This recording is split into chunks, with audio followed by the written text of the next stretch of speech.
Hi, it's Justine from ISO Matters.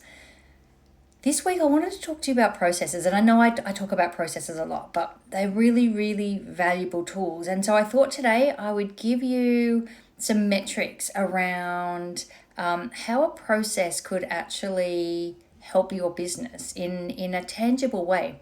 So I guess if we talk about, let's put some conservative numbers. So the numbers I'm going to give you are based on a year. So 52 weeks, take out the 4 weeks of annual leave and the 2 weeks of public holidays that we have.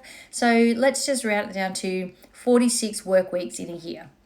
Now, if you take the time to develop your processes out and you have a process that saves you, let's say 15 minutes a week. Okay, 15 minutes a week doesn't sound like very much, does it?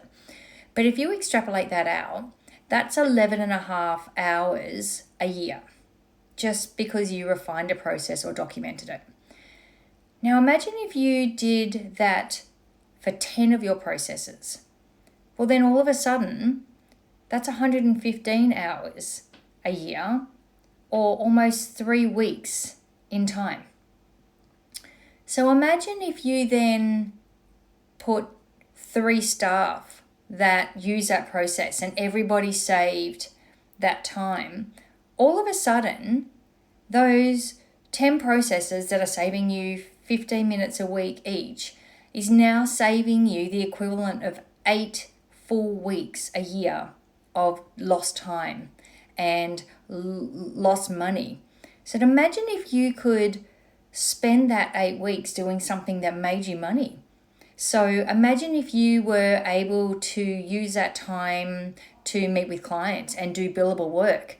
Imagine if you added money to that 8 weeks, or I think it's like 345 hours.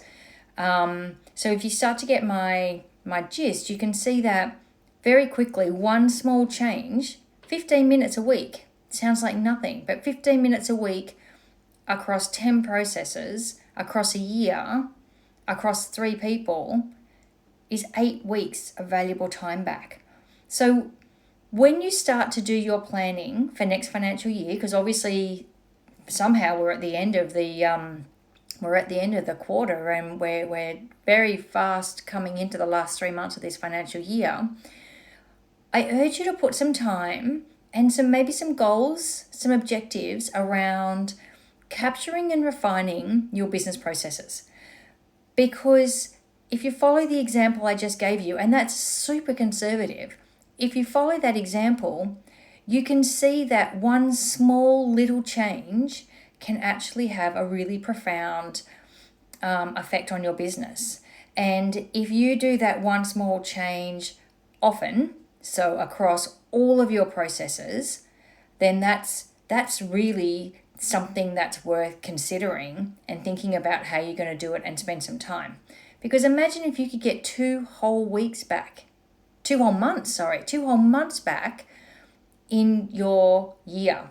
Imagine what you do with it. I can imagine what I would do with it. I'd go on holidays. But anyways, that's me.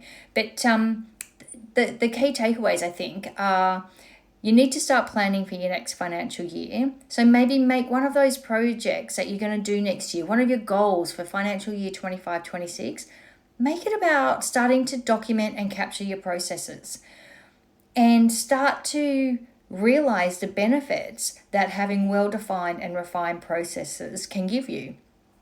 I'd be super keen to hear any input that you guys have around processes, what's work, what's not. There is another musing around where you might start with your processes. I also have a lot of information that I can share with you. If you want help, just send me a message and I'm more than happy to share where you might start in developing your processes and what that looks like. But until then, have a great weekend and we'll talk to you soon. Bye.